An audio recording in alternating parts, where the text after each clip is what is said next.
In the Factor follow-up segment tonight, is it possible to criticize the president without someone suggesting you're a racist? A few days ago, Attorney General Eric Holder implied that criticism of him and President Obama is being driven by race. Holder made the comments in front of Al Sharpton's advocacy group and the same place where President Obama gave the keynote address today, focusing on the Voting Rights Act while taking a shot at Republicans. The right to vote is threatened today in a way that it has not been since the Voting Rights Act became law nearly 5 decades ago. Across the country, Republicans have led efforts to pass laws making it harder, not easier, for people to vote.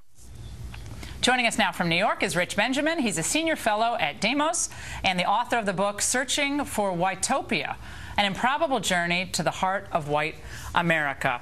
Okay, Rich, it's great to see you.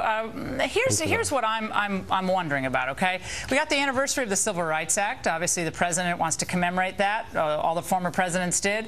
And we take this moment to turn it into a partisan attack on the Republicans who want, some want more voter ID, integrity at the polls, and we turn a moment, which I think should be a bipartisan moment, into a real partisan frame of speaking.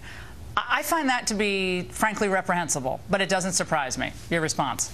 Well, Laura, democracy itself is not partisan, so it's not about attacking the Republicans. It's about protecting our democracy, something that's very important here on the milestone of this crucial bill that you have benefited from, that I have benefited from. So that's the way the president sees it, this fundamental right to vote that we need to protect for everybody's good.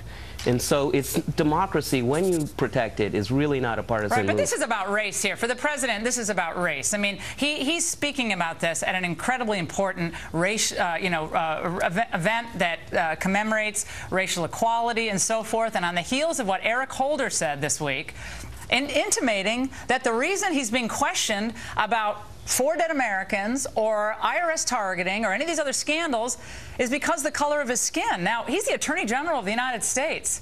He's supposed to enforce the law across the board without regard to party politics. And instead, this week, he turns his position into a battering ram against the Republican Party, using this sickening and cynical race card again.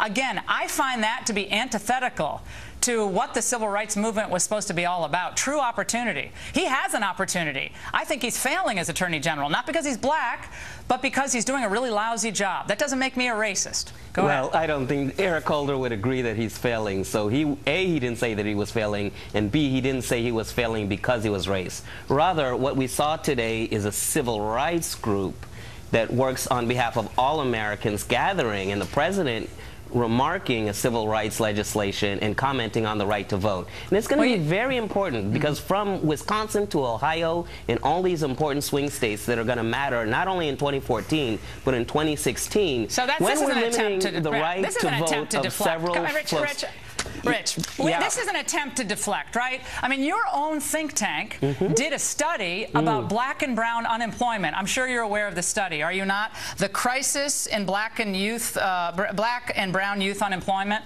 Your organization commented on what's happened to young African American and Latino males over the last several years, and it is disastrous. We're proud of that study. We're proud of the study, but we've also done work. Why are you talking about that with President Obama? Why are you challenging him? Building pathways to the middle class for all Americans, regardless of race. And so this is what we've done. That?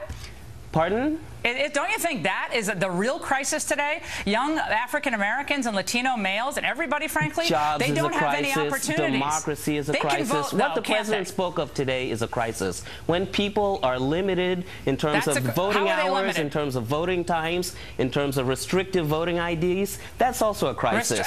Do you think it's a hard thing to get an ID today, Rich? Is it a hard thing to get a voter ID? For some people it is. Not for you, not for I. 25% of African Americans who have abided by the law find it difficult to get voter IDs. And I think it's a lot harder to get a job. And if we're interested in them voting, we have to let them vote. It's a lot harder to get a job than it is, of course, to vote. Voting is fairly easy, not very difficult, but that's the crisis in America. And I wish all you folks would focus on that. The right to vote, then? Well, we actually want people voting who are qualified to vote and have a proper ID. That's not a civil rights issue. That is a logical issue. Richard, we appreciate it. And straight ahead, Jeb doubles down on his controversial position on illegal aliens. A look at how that's going to play with voters.